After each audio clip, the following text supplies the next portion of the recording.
All right, y'all. What's up? We got Garage Talks, man. We back. I got somebody super special in here, y'all. I got somebody that I met doing my boxing journey, and he been through all my pro camps, so I think that's super dope. Cause them was my first 3 pro camps ever, and man, he got to be in there with it and got to really see me grind, and I got to see him grind his own level. And it's crazy because he actually doing the same thing that I was doing. He's a college athlete, college student, while being a boxer, and that's when I first fell in love with boxing while I was in college. So to be able to see myself finish my amateur career as well as graduating college, and then in a sense graduating on to being a pro too, you know, it's dope to watch him in this journey. Man, I'm dope. It's gonna be dope to see him with everything you got going on, man. It's my guy Zack O'Connor, man. Appreciate you coming through, bro. Appreciate you, man. It's super dope. I'm glad you came out here. I know I'm far as hell, man. I think nobody never realized it. Hey, talking about myself, I can do that all day, you know. So yeah, I'm appreciate it, man. So let's just jump right into it, man. Where did you find boxing at? So I started boxing when I was 16, and I'm 21 now. I kind of got into it like just for fitness at first, because I was doing like swimming in high school, and I'd never really been like good at sports. When I was a kid, like I was playing like t-ball and soccer, and I sucked. So then I did swimming for like the fitness, and because my friends were doing it, but I was like, this really ain't for me, and I kind of started getting into like watching UFC and stuff like that. So then I'm like, let me try this out. I also had a heavy bag in my garage, so I started hitting that just for like a workout. And then COVID hit, and I was like, let me try to find a gym to do work because I had nothing else to do. You know? So I was like, let me try to find a boxing gym to work out at. And then Element was the closest one to me, so then that's how I started going. Damn, that's crazy. Well, that's dope. That's funny because damn. So what you just weren't even good at sports, none of that. No, like I played. Yeah, so I played t-ball. I played soccer. I played. That was it. My parents wouldn't let me play hockey. I wanted to play hockey, but they wouldn't let me do that shit. Damn. They were like, it's too dangerous. Now box was just funny. You better play hockey, shit. Yeah, but I always wanted to like be good at sports. Yeah. And I don't know. I just couldn't. It just didn't click with me when I was younger. I ended up getting like decent at swimming my senior year because I kind of locked in on that. So you swim your ass off, huh? Yeah. Oh, hell yeah. I used to do the 500 freestyle, which is like down and back 10 times. That shit sucked. Yeah, that's crazy. Yeah, but my coach had me on long distance just because I was good at it. Like my cardio has always been good. So damn, that's crazy. Yeah. Not basketball. You never tried basketball? No, I don't think so. I'd play like pickup with my friends, but no, I can't dribble for shit. I can't dribble for shit. What high school you went to? I went to Cretan Mall. Yeah. I know Cretan. Yeah. We played them when I was in high school. Yeah. So that's where I went. I went to Nativity as like a Catholic school for grade school, and then a lot of my friends either went to Cretan Mall, CDH, or St. Thomas Academy, which is like a military school. So I went to CDH because I didn't want to do all that military shit. I did like JROTC just for the credits, but I wasn't really like into it that much. But yeah, like a lot of my grade school friends went there too, so it was nice. It wasn't like that hard of a transition. Gotcha. Yeah. You from St. Paul then, huh? Mm-hmm. Yeah, I grew up in like Matt Groveland area, like right by McAllister College. Oh, okay. Yeah. Dang. Mm-hmm. Man. And what college you go to now? I go to University of St. Thomas. St. Thomas. What made you pick that school? Well, I knew I wanted to keep boxing with the coaches that I had and at the gym that I was at. So I only looked at schools in Minnesota or like around the area. So I looked at like Concordia. That's where you went, right? Nah, I started off at the U of M, and then I dropped out. Then I went to Texas. Okay, word. Yeah, so I graduated in Texas. Yeah. Andre Reed, Showtime Sean Porter. You already know what it is. The Garage Talk Podcast. Make sure y'all tune in. So I looked at Concordia. I looked at U of M, St. Thomas. My dad also went to St. Thomas, so he was kind of pushing for that. So I was like, I looked at the campus, and I liked it. And then they have a good like exercise science program, and that's what I'm going into. So I was like, yeah. That's your major, exercise science? Yeah, exercise science. Facts, I feel you. Yeah. Damn. You don't stay on campus though, huh? No, I was on campus my freshman year, which was fun. I had my fun like my freshman year, you know, being there and doing those things. But then I then I moved home sophomore year. I was gonna move out with my friend this upcoming year. Yeah. But he was like, he's like, I'm broke. I can't afford it. And I was like, yeah, like I low key barely could have afforded it too. Facts. Yeah. So I'm like, I'm gonna stick one more year at home. I got you. Probably move out after. But it's nice because I'm close by, and it's like my parents are letting me live there. So that's dope. I think, man, I ain't gonna lie. I feel like living at home is harder than living on campus. What do you think? Yeah, for sure. Like sometimes my parents be on my ass, and I'm like, man, I'm 21 years old. Like, kind of let me do my own thing. But I don't know. Like when I was on campus, I've definitely felt like more independent. Yeah. Which I liked. Like I like that feeling, and I'm excited for that when I move out. Just like to be on my own. I feel like I'm mature for my age. You know, like I'm not really getting into like a bunch of bullshit. Yeah. So I like that feeling. But yeah, sometimes it can be hard at home. But then it's like, you know, my parents are like buying food and shit, and I got a place to live. So well, when you put it that way, perfect. And the fact that like you able to box too. Mm-hmm. I think for me, I was at the U of M. I just kept finding my way. I stayed on campus at the U of M, but it was too close to the crib, so I kept getting on the train, going back to the house, going back to the area, and I just was like not going to class and shit. So for me, being away, staying on campus made me be like, all right, fuck, I'm here, go to class, do my work. Yeah. So I guess, if you're able to manage it good, then that's super dope. But for me, I definitely need to stay my ass on campus. I couldn't get away from campus. If I got away from campus, I wasn't going to class. Yeah. I ain't gonna lie. Yeah, and that's one thing I learned being in college is like that shit is important. If you want to do well, you gotta go to class. Gotta get your ass to class. Gotta do your work, man. And low key, like when I was on campus, I didn't really do that shit. Like my freshman year was definitely my worst year. I think just like the transition from high school to college kind of shocked me a little bit, and also like I was trying to have some fun too. Mm-hmm. That's a big part too. Yeah. That's definitely a big part of it. Man, so you started that element during COVID. Mm. What made you transition from just using it as like, you know, working out and then be like, hey, I think I'm gonna try this shit for real? Yeah. So like my swim season is in the winter, and so it ended in like March, and so then I was like, I'm trying to find a gym, but then COVID hit and Element was like shut down until July. So I was doing like workouts and shit during COVID, and I was trying to go to Element, but then I found out they were closed. So I waited out until they opened like mid-July of like 2020. That's when I started going to classes and stuff. I got like a picture in my phone of like the first class I signed up for with Coach Q, and I went there and I was like, damn, this dude is scary. Like he was yelling at me and shit. But I was having fun. Like, it was a great workout. And so I started just doing like the classes, like just signing up, just like how a lot of people still do, like they show up to the noon class or whatever. And then I think it was in like August, like it was like a month or less into it. They had sparring, and I'm like, fuck it, I'm gonna just spar. Like, I'm gonna just get in there because I was enjoying the workouts, and I'm like, I'm trying to do this. And that's when I was like really getting into like watching UFC and shit. I'm like, I'm trying to be like these guys, like this is cool. So I get into sparring.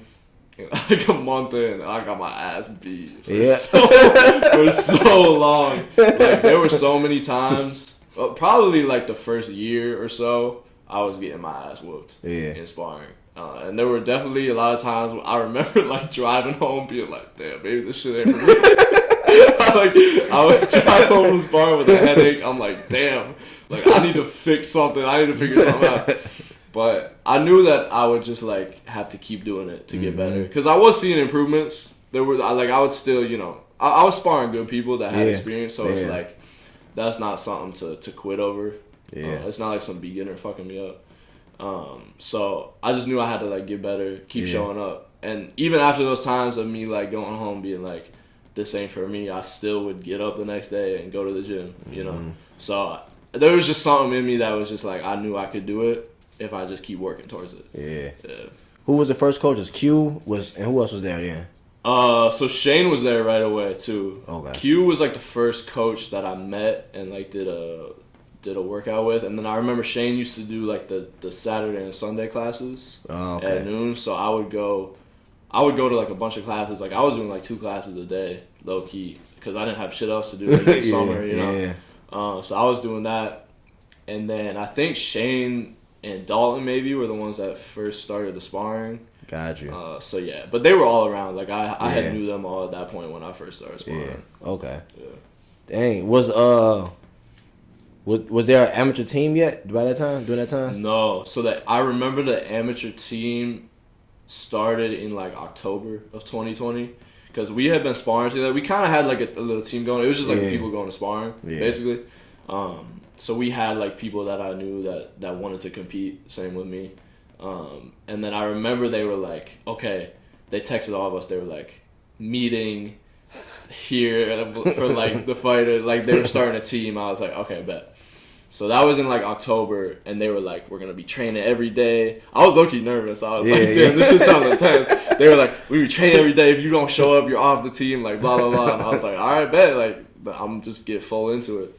So that was like October 2020, and then I didn't have my first fight until like September 2021, I think. Damn. So it was almost a full year of being on like a competitive team until I had my first fight. I don't remember the year I started going in. When did I start? Like 23? I feel like. Yeah, like late 22, 23 probably. Yeah. Dang, so you were still kind of fairly new. Yeah, like, well, so I had my first fight September 2021, and then I had the swim season my senior year, which I was debating whether or not I wanted to do. I was like, I low-key just want to box, but I was like, I should finish it out. I got one more year. Yeah. So I did that, and I'm glad I did it because my senior year was definitely my favorite. Yeah, just being like, you know, the top grade, and all my friends were on the team and shit. And then after the swim season, trained a couple more months. I had my second fight in like May of that year. Yeah, it was like right before I graduated. Okay.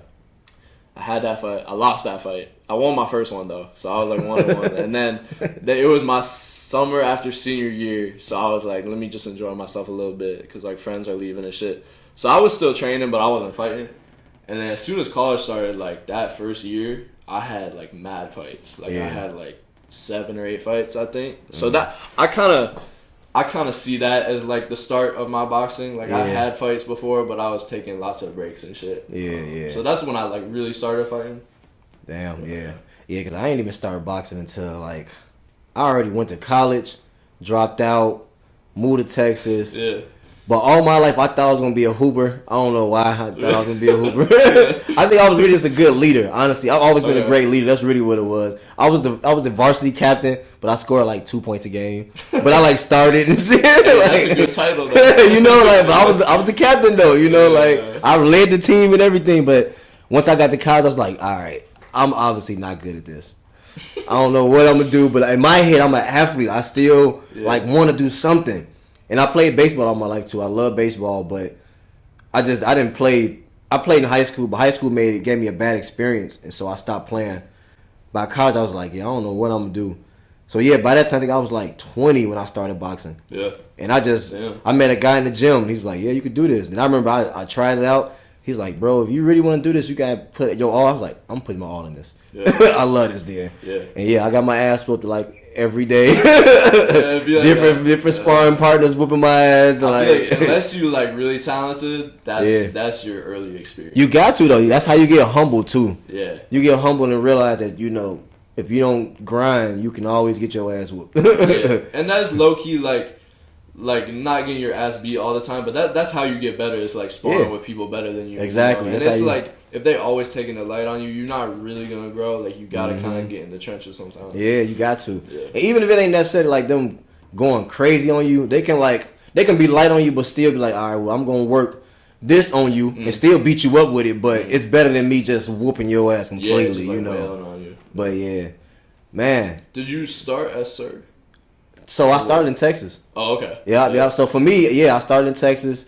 If you haven't already, y'all, subscribe to Garage Talks Podcast. Go on down there, hit the button, subscribe, like a podcast episode, comment on the episode. I don't care what you say. I don't care if it's good, bad, ugly. Say something. Let us know how you feel. Send this over to somebody you know. We just trying to grow. Subscribe to the podcast, man. Peace.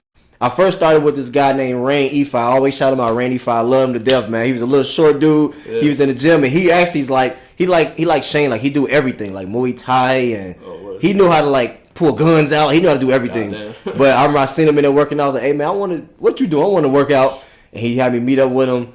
And he used to try to teach me like kickboxing, and I was like, bro, I don't want to kick. I ain't gonna lie, I don't like kicking. I don't like grabbing. And he's like, but you're real good with your hands. You should go to a boxing gym. And he got me going to a boxing gym, and I started at the gym called Home of Champions. That's where Errol Spence started at. Shit. A lot of them started at Home of Champions. It's a guy named Curtis Coates. He was the I think he's the only Dallas. What you call it? I'm mad right now. I can't get my words right. What's it called when you got all the belts? Undisputed. Yeah. He's like the only Dallas undisputed champion. Okay. Back in the day, I think it was only like 2 or 3 belts in that era though. But he was like the first Dallas undisputed champ. Yeah. He like an old school fighter. Like he passed away. That's how old he was. Oh shit. But that's his gym though. And so everybody's the one to come from his gym. But I started at that gym, and then I trained out of another gym called Vivero Boxing Gym. He passed away too a couple years ago. But that's where Virgil Ortiz started at. Virgil Ortiz, he started at Gene Vivero Boxing Gym. So I used to train out of there with him too. And then I got a guy named Samuel Clarkson. I used to box with them too, Southside Boxing Gym. So I just really got connected with like the boxing world in Texas. And then when I go on break, I'm like, fuck, I need to box when I'm back at home. And that's when I first realized, like, damn, it's a gym right around the street from my house, which is Sir Boxing. Yeah, okay. So I'll go there and just, train, spar. Yeah. And so all my boxing really was in Texas. And then when I came back, when I used to come out here for break, I used to always tell them, like, man, when I graduate, I'm going to come box for you. I'm going to come box for you and I'll come back. So when I came back and I finally graduated, I fought only like 3 times. I fought at the Wisconsin fight. I remember seeing y'all. I remember seeing the whole Element team. Y'all didn't know me then, though. But I remember seeing y'all coming in, and Shane had to throw. We fought like in Wisconsin, like a hockey arena. Oh, shit. Oh, yeah. You remember that fight? That was like way back. Yeah, that was my very first. That was my first Minnesota fight. Oh, shit. I fought there. And then we went to Iowa, and then I won that belt in Iowa. Yeah. And then we fought at Element, the Minneapolis versus Twin versus St. Paul fight. Okay. I fought some white kid there, and then I just turned pro. I turned pro with Shane and them after that. Yeah. Cause I seen them. What you gonna say? How many fights did you have total? Yeah. Like 9. Okay. I haven't even went open yet. My first 3-minute round fight was a pro fight. Really? Yeah, that was my first time. Yep. But I had so much experience because in Texas, like, boxing is big in Texas. Big ass boxing state. So man, I'm talking about the Maurice Hookers, everybody, bro. I've been in the ring with everybody. Like, that's sick. That's a fun experience. Yeah, it's a super dope. Like right off the bat. Yeah. But I took it serious too. I was always like I said, I was a captain of sports. Yeah. I was a captain of football too, but I only played like all defense sports. I mean defenses. Like I don't know nothing about football. I play inside linebacker because I just was like aggressive. I played punt return. Cause I could just run and tackle with motherfucker. Like I didn't know nothing else about the sport though, but I was like just kind of like a leader mentality. Yeah, that's who I was. So once I jumped into boxing, I was like, oh, well, I can do this by myself too. Then they don't know when they up partying. When I was in the dorms, I'm up at 2 a.m. in the computer lab watching boxing like all day. And so my people would think I fought for so long. I was like, I only fought like 5-6 years. I only had like 9 fights and turned pro. See, I didn't know that. I thought you had more fights. Nah, I only had that Element fight. Cause that's why I didn't fight for Golden Gloves out here. Cause you needed like 10 fights, or I wasn't able to get none of that. Yeah. But when I seen Slink and Coach Shane, they came to Sir Boxing to spar, and I just seen the way that Coach Shane was training him and getting him ready. I was like, yeah, I want to do that. Yeah. I like that. Yeah, then they invited me over to train, and then when I seen Slink fight that wasn't his first pro fight. But I seen that pro fight for myself. Yeah. I'm like, damn. I'm trying to do that. I want that right there. Yeah. That's why my first fight. I don't know if y'all know. I always laugh at myself. Me and my wife laugh all the time. I'm like, y'all don't know, but I was low key like crying. Like I was coming out. Like, well, I'm really doing this. It's like a movie. Like I was like crying. That's why the first fight is always hilarious to me because it's like. It was like I was living in a dream until that second round when that dude cracked me. That was a crazy ass fight. When he cracked me the first 10 seconds of that second round, it was like, okay, Dre, you're not in the dream no more. Wake the fuck up, because now you got to fight. I mean, that's a big step. Like first pro fight, like you're a professional athlete, man. You know? Like that's just crazy. It's crazy. I'll be thinking about like when I turn pro, like how I'm gonna feel. Man, it's Man, it's gonna be wild. I ain't gonna lie, I love it though. I Yeah. think it's the best feeling ever. But I think fighting in general is the best feeling ever. Like even just the amateur fighting, I think it's all like just amazing, man. Yeah. But man, damn, we kind of jumped around, but that's cool. Tell me how you juggling being a boxer and a college student at the same time. Yeah, I mean, it's hard. Yeah, It's yeah. definitely hard. I mean, even just being a boxer, like fully locked in, is a lot. Yeah. You know, and then adding school on top of it. I'll say like this. Well, let me start with this. Like my freshman year I said like I really started to fight a lot. I fought like 7-8 times, I think, when I was a freshman, and that was a lot. Because Coach Shane wanted me to get to 10 fights for Golden Gloves that year. So that's why we were like fast tracking it. So I fought a lot, but I'm glad I did that. Like I got a lot of experience, but it was definitely tough. Like I think freshman year was like my worst grades because I was just doing a lot. You know, it was like a big change for me. And even just like with the boxing too, like I wasn't used to fighting all the time and being basically like a full-time fighter. Yeah, you know, like I'd go to class, I'd go to train, and sometimes I'd like go out with people and shit just because. It's my Because you're freshman trying to, year. You know, like I'm trying to meet people. It was so much. So that year was definitely hard for me to juggle it, just because everything was so new to me. But I've gotten better at it. You know, like just as you do shit, like you just learn to adapt to it. Like, study strategies. You know, training and fitting it all in together, and like having a tight schedule and stuff. Like I've got used to it, especially this last spring. For Golden Gloves, like I was super locked in. Yeah. Because the years before I didn't win, so I was like, I need to win this year. Like that was my main priority. Yeah. You know. Yeah. So I was super locked in. My life was definitely boring. Let me say that. Like I didn't do shit besides go to school and train. Yeah. But it paid off, you know. And it's like you gotta make sacrifices like that. So I think it's all just like a learning experience. Like you learn to adapt to shit. No facts, man. Dang, I was finna say something, but we gonna go back to the Golden Gloves. I got that at the end. But yeah, juggling that is definitely hard, man. I feel like, cause boxing ain't like sports. Like it ain't like, all right, we're gonna do this for 3 months, and then once the season over, I can just lock in it. Like no, this is 24 every year, every month. Like there is no breaks of this. So yeah, man, it's hard to. Especially with like what I'm trying to do, like I'm trying to get as much experience as I can before I go pro. Like I'm trying to get more national experience, maybe even like some international experience. And it's like you can't really be taking breaks when you're trying to do shit like that. It's like it's full time all the time. Because there's a lot of people that's not taking breaks at all. Yeah, and there's people that's not even doing what we doing. Like you're in college. There's people who just box only. Yeah, they don't do nothing else. I wish. Man, they ain't got nothing else going on, just boxing. Like, dang, that's all you get to do is box. I know. That sounds like the life. Man, I be trying to change my life like that. I wish, but it's too much, man. Yeah, I mean, but it's just like. In life, like you got other responsibilities and you got other shit that takes up your time. So you gotta just like learn how to balance it all. Yeah, balance it all, juggle it all. Facts. Prioritize certain stuff. I mean, but that's anything. I mean, people find what they love to do and they'll sacrifice sleep for their thing. So it's like sometimes you gotta sacrifice sleep for boxing. That's the part of it. It's like if you really want to do it, you'll do it. Yeah, literally. Yeah, for real.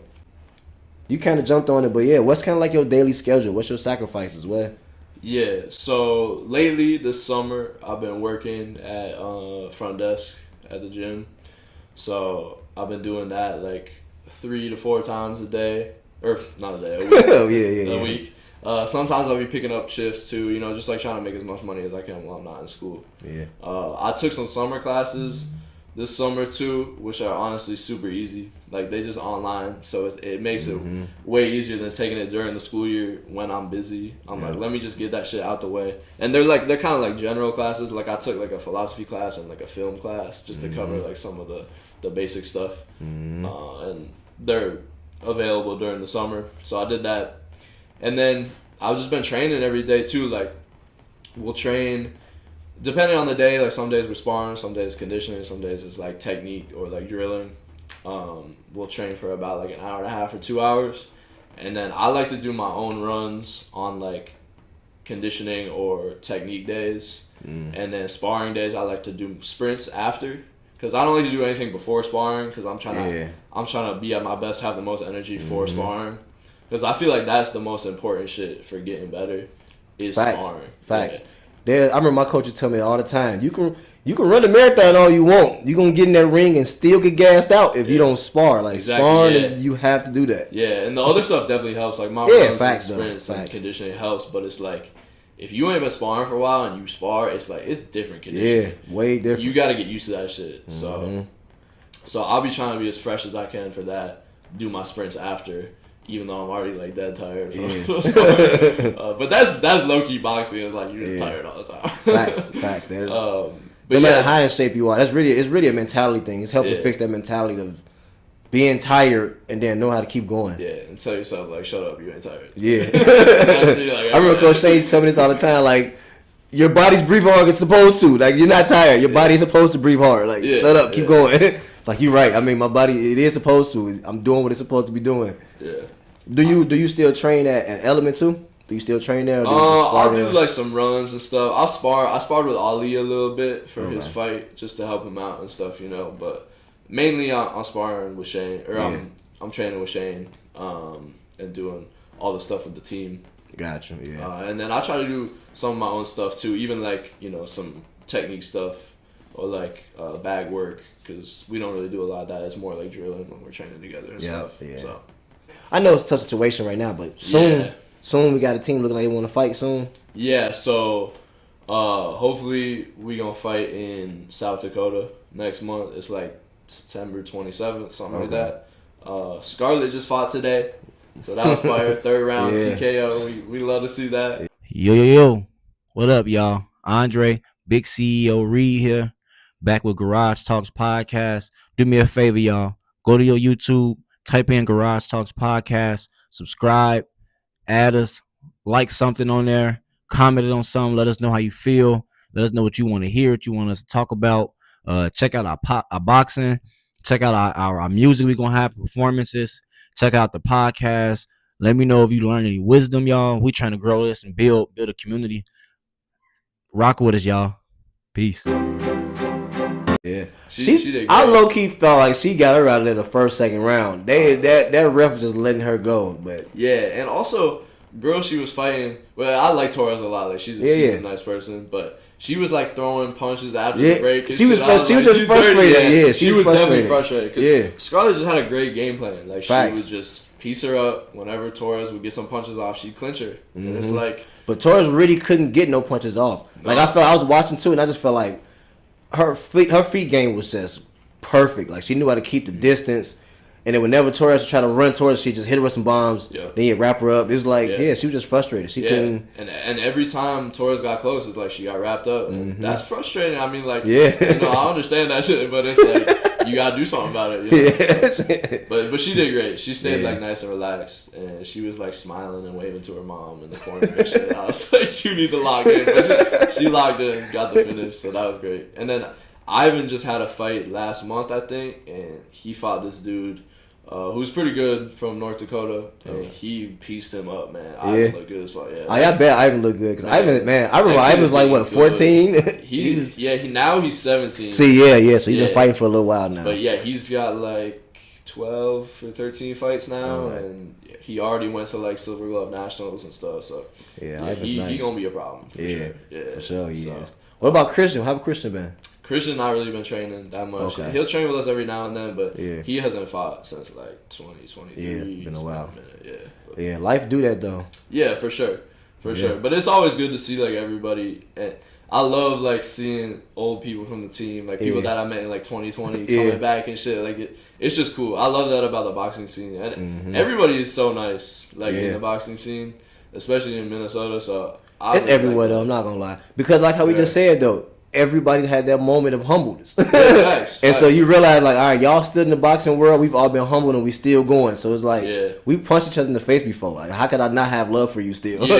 And I feel like a lot of people that aren't into box or, like, aren't, like, in an actual boxing community, like, they see all the stuff on TV of, like, people talking shit, you know, hyping up fights and stuff. And they think that's, like, everything. But honestly, like, even people that I fought or like future opponents or whatever, like we're all respect each other because I think there is a certain level of respect with boxing. Like everybody knows what goes into it. Exactly. So And unless you probably just hit somebody and they just straight quit, you rarely see that in the real world. It's really a lot of like, we gonna fight. Even if I'm better than you or not, you gonna fight your whole time. I'm gonna fight the whole time, so I gotta respect you. Like you put that work in, and you ain't gave up, and I ain't gave up, and we know how it feel. Yeah. To have wanted to give up. Yeah. So it's like But that kept respect. going, Exactly, that respect is just there automatically. Yeah. What's something that you think boxing has helped you with outside of boxing though, like in the real life? You know, real world? Honestly, just like staying away from bad stuff. Especially like the age I'm at, man. Like, a lot of my friends, you know, like they like to go out and party and stuff, and you know, I'll dabble every now and then, but it's like my main priority is boxing. And that's like the shit that like when I wake up, first thing on my mind, boxing. You know, it's not like, oh, I'm gonna go out to the bar tonight. Or I'm gonna get lit. You know what I mean? Like it's not that. Like I'm always thinking about boxing. It's like always in my head. So it's like I try to just stay away from the bad shit, like drinking and partying and smoking stuff. I try to like get up early, go to bed early. You know. Just be on my discipline shit, and I feel like boxing has helped me a lot with that. Just like because I feel like a lot of people can get into that bad stuff, and I feel like it just only leads to more bad things. Literally. I think. So Literally. I'm glad that I stay away from that as much as I can. And yeah, like boxing, I feel like boxing saved me from that, to be honest. Because everybody I know from like high school and stuff, like they're all into that shit, and it's just like it's just not for me. Yeah. And you kind of can see the road to take you. It don't take you down no good road. Like how you say, all to do is bring more bad decisions, honestly. Yeah. But no, boxing, I feel like boxing has literally saved me mentally. Yeah, like, I agree. Like it helped me, like the discipline part, like the trainings, the knowing how to like, if I could be disciplined to get up and go get my ass kicked every day, I can get up and do everything else I need to do. And you know, but I also feel like when, say I get like injured or sick or something, like if I haven't been training for a while, it definitely affects my mental health. Facts. For sure. Like I can feel it. Like it's crazy. Like I just be getting so like down for like no reason. It's like weird. But then I get back to training and I feel great. Like literally right after a workout, I'm like, damn, I feel amazing right now. No, facts. So it's like that helped me so much too, because I found something that like made me feel that way. You know? Yeah. Because nothing else really did. So. Yeah. No, boxing is lit for sure. You got any plans with boxing? Yeah, I mean, I'm definitely trying to turn pro. I think right now I'm trying to. This last year I did 2 national tournaments, so I'm trying to get more national experience. Yeah. I'm trying to do as many tournaments as I can. Hopefully, like I would love to get some international experience too. Eventually. And then I think in like 2-3 years turn pro. So gotcha, yeah. That's what we lit, man. And then just go from there. Like I'm going to college, so I'm gonna get a job in like exercise science, like hopefully working with some athletes, because that's just what I like to be around. It's like people that got that like mentality and that hard work, like mindset and stuff, and just being around athletes. Like those are the type of people I like to be around. So I'm gonna try to get a job doing that, and then be able to train at the same time. Like that's where I see my future at. And turning pro for sure. Like that, I'm excited to do that. Yeah, so. That's good that you got a plan though. You know, even no matter what happens, you got a plan to fall on and to strive towards. A lot of people don't have plans. They just be like, I'm just kind of doing stuff. It's like, well, that's how you fall into bad decisions. Like you got to have a plan. Yeah, and who knows if that's actually like what's gonna happen. Maybe I'll spend more time as an amateur or less time, you know. But definitely like short term, because I don't really try to think too far. Like I've always thought ever since I started, like I wanted to go pro, so that's always been in the back of my mind. But I like to think short term, so right now I'm just like focused on my next fight, and after this fight I'm trying to like stay locked in with my diet and like be at my weight, you know, and just like go on a tear. Like I'm trying to fight as many people as I can this upcoming year and just be like super locked in. So that's my plan for like the upcoming year. Yeah. Man, so what grade you in now in college? Sophomore? No, I'm a senior this year. Senior? Yeah, it's my last year. Holy time and I know. flying. I know, right? Dang, like graduated. When we met, I was a freshman. Yeah, okay, yeah. Which is fucking crazy. Dang, man, time flies. Yeah, I can't believe it's almost done. But Yeah, that's how I go, though. yeah. It's going to be nice, though. I'm definitely not a school person. No? So, no, hell no. I'm not going to lie, I am. Really? Yeah, I was telling my wife the other day, like, I have to always, I'm in a construction class now. It's because I don't know what it is about me with, like, learning, and school is just me. Always been me all my life. Like, it helps me better to be in school for some reason. If I'm not, like, in school or learning or, like, leading somewhere, all my other decisions everywhere else kind of trickles. So, like, I got to, like, be leading and learning and teaching and doing something like that. I do. I feel the same way about like learning stuff. I do like learning. Yeah. For me, it's just like the assignments and like Facts. tests and stuff. Like I've never really been good at that. Like getting my assignments in on time. I'm a big procrastinator, but I do love learning. Yeah. Like especially this last year in school, I learned a lot of cool shit. Like I took anatomy. That was a fun class. I took like because I go to a Catholic like private college, so we have to take like a theology class. So I took like world religions, and that shit was cool. Just like learning about different stuff. Cause I was raised Catholic. I wouldn't like say I'm super religious. I'm kind of still like trying to figure that out for myself. For sure. You know? We young. But learning about different religions is cool. Cause the only one I ever learned about was Catholicism. So. And that's gonna help you further with your faith journey, anyways. Yeah. I don't know why I feel like a lot of old heads always try to tell you like you can't be trying to learn everything else. You got to stay with what you believe in. A lot of people used to tell me that a lot too. But when you go out here in this world and if you're curious and you got faith in you, you're gonna want to learn what everybody else is thinking and what other faiths is out here. It's gonna help tie you back to what your faith is anyway. So it's important to do that. But let's kind of jump into the Golden Gloves. Yeah.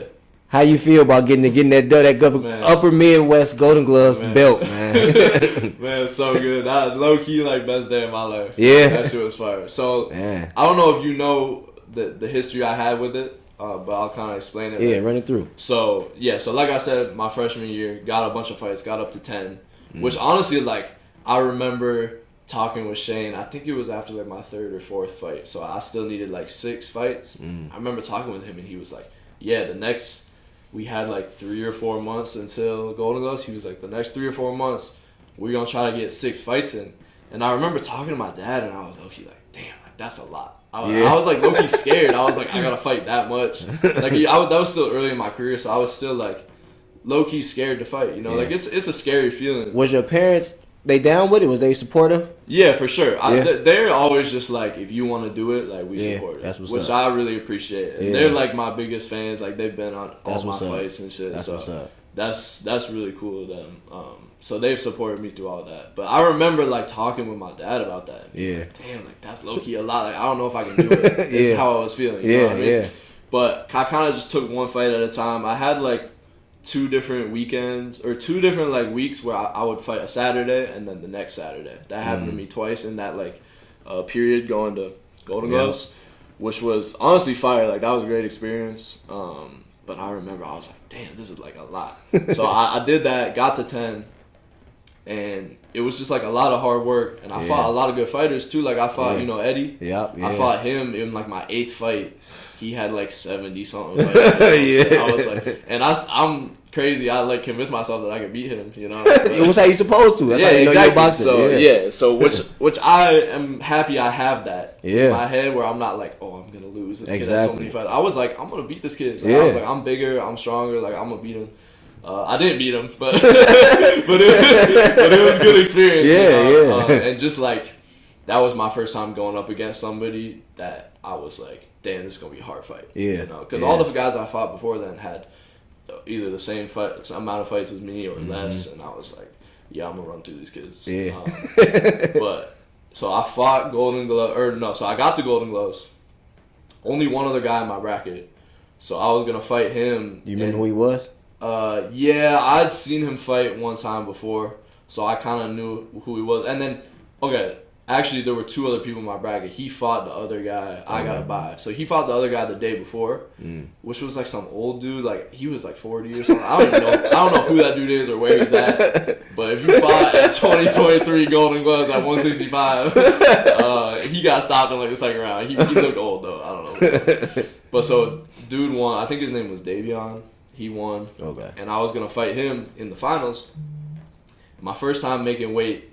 And I remember I was like 2 pounds over or something, and so me and Shane were cutting weight, like I was in the sauna suit and all that. But we didn't have a scale to check the weight, so we did it for like an hour. I sweat out like a lot, and then I wasn't able to check my weight, so I get on the scale, and I was like 0.4 over. Damn. Yeah. So You I trying to was take like, your drawers off? You didn't try to get naked? No, I did. Oh yeah, they were like take your drawers off. And so I did, and I got on, and I was still over, but the dude was like, "No, you're good. Like you can still go." But it was like a whole mix up. So they told me I was good, so I drank water, and then I got even more overweight, and then they were like, "No, wait, you have to re-weigh in." Damn. And it was like my first time making like official tournament weight, so Yeah. I didn't like. I knew that you had to be, like there, but they told me I was good, so I was like, okay, I guess I'm good. So basically, like, the point of the story is, I got DQ'd for missing weight. Yeah. So Damn. all of that work to get to 10 fights And for didn't that even year, get and to I fight. didn't even get to fight. Damn. Man, that shit crushed me low key, because it was like a lot of work, and like Yeah. I was super proud of myself for getting through all that, and like and my record was good. I was like 7-2 or so, I was 7-3 because I had 10 fights. So I won a lot of my fights going up to that point. But yeah, then I missed weight, and I was like, damn, this shit sucks. And then a whole nother year goes by. I had a couple fights. And then I get to Golden Gloves, and I was fighting at Region 2. And the kid that I fought, he beat me, and that was probably like one of my worst losses, to be honest. Really? Do you remember who it was? Yeah, his name's Christian. It's the kid I'm fighting next month. Christian. He's from here? He's from South Dakota. Oh, okay. Yeah, okay. his name's Christian Barrientos Love or something like that. He fought me, and bro, this kid was like cracked out. Like I got in the ring, bro. This shit was insane. I got in the ring, and this dude's looking at me like he's like me mugging me, like his eyes like popping out of his fucking skull. I'm like, God damn, bro, like chill out. Like we gonna fight, but you can chill out. But he just like was nonstop, like putting it on me the whole fight. Yeah. And yeah, it was just a tough fight for me.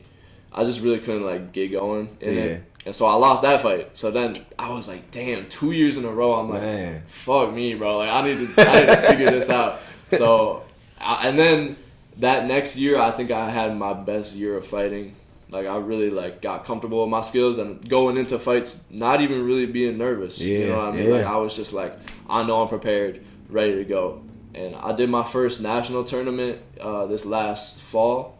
We did the King of the Jungle one. So in that tournament, I won my first fight against a really good kid. And then in the finals, I had a close fight. I didn't win, but it was a good close fight. And I'm like, on national stage, I felt really good about it. So I had that. I had one more fight before Golden Gloves, and then it was Golden Gloves time, and I was like, bro, I'm ready. I was like, this is my year. Yeah. So I was ready for that shit, and I was supposed to fight 3 times. First kid didn't show up because he couldn't make weight, so I got a bye for that one. And then this was the whole time when Shane got suspended. Yeah. So he literally told me the night before I was supposed to fight, he's like, I Dang. can't be there, and I was like, fuck, bro, like, Man. not right now. Like, this is Right. not the time I need. Like, last 2 years I lost. I need to win this year, and I don't even get my coach in my corner. So that was definitely rough for me. Yeah. And my parents, like, they applauded me so much for that. They were like, you did this shit. Like, Yeah, that was a journey right there. Like, That you was didn't have your coach with you, and you still did it. And I was like, yeah, like, it was tough. So I fought 2 days in a row then at Upper Midwest. Who do you remember the 2 guys you fought? Yeah, I fought Devin Blakemore. I fought him like 3 times now. Okay. Yeah, I'm like 3-0, I guess. But he's a good fighter. He's a nice kid too. Yeah. And like I respect everybody I fight. Like, Yeah. they're cool dudes, but it's just like I'm trying to win. You feel me? No, for real. And then the next dude I fought is Drew from Champions, which used to be Ludi's gym. Okay. Yeah. So Drew. He's a good fighter too. Yeah, he's a good fighter. So I fought him, and that fight, honestly, I got in the first round, and I was like, I'm gonna pressure this kid. I'm gonna just get in his face, pressure him, come forward, like hands high, because that's what I'm best at. Yeah. And I get there, and the first round is like he won't take a step back. I'm like, God damn, bro, like take a step back, like, let me pressure your ass. And he's staying in the middle of the ring. We're kind of exchanging it, and it's a close round. You know, like I thought I got it, but it's a close round. I'm like, I go back to the corner. I'm like, I need to change something up. Yeah. So I get back to the corner, and I don't know, Dalton and Bree are telling me stuff, but it's just like, you know, I'm kind of doing my own thing. Like, I'm not really listening, just because, like, they're not, you know, my main coaches. Yeah. So then I get out into the next round. I'm like, I'm going to just fight on the back foot. Like, fuck it. Why not? And I started fighting on the back foot, and it's like, this kid can't touch me. Yeah. And I was like, oh, shit. I was like, it's raps. I was like, it's raps. I remember I was in the second round. I'm like, I'm winning this shit for sure. Yeah. I was in my head, I was like, I'm winning this shit for sure. And after the second round, you know, he maybe hit me like once or twice, but I was on the back foot fucking shoulder rolling and shit. Like, I was like, I've never done this before, but it's working. It was just like so easy. Like, he just couldn't really cut off the ring. Yeah. So I was just circling, jabbing him up, you know, hitting him with the two, leading him into shit. Mm-hmm. And I remember going back to the corner after the second round. I'm like, who knew I could box like that? I was so hyped up. And I was like, in the corner, I was like, I'm gonna just do the same shit. Next round, I'm gonna do the same shit. If he switches it up, like, I'll switch it up too. But I did it. He didn't switch up. I had an even better round just fighting on the back foot, and that was like literally I think the best I boxed because I literally hit and didn't get hit. You know? So that was fire.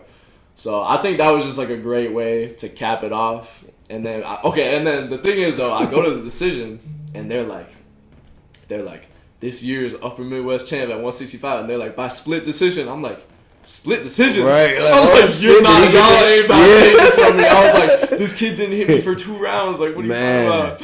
Yeah, but then it was like a 4-1 split, and I won. And it was like the greatest feeling ever. It was just like it was more like I was definitely happy I won, but it was like relief. I was like the last 2 years, like this is all I've been thinking about, you know. Man. And then not having my coach there, like that added way more stress on me. Man, and I was like, I don't know if I'm gonna be able to do this, you know, without my coach here. But really got that done. No, for real. So, that's super dope, man. I was so proud. I was watching through everybody love Facebook though, but I was so proud. I'm like, man, that's what's up. You got that dope for real. No, I never got a chance. I fought in the Golden Gloves in Dallas, but I only had like them was my first fights in the Golden Gloves out there. Damn. So I made it, and they turned me way different. They turned me like Minnesota is just Upper Midwest. Yeah. You got the Dallas Golden Gloves, and then after you win Dallas, then you got to fight for the Texas Golden because you know it's the whole state out there. Yeah.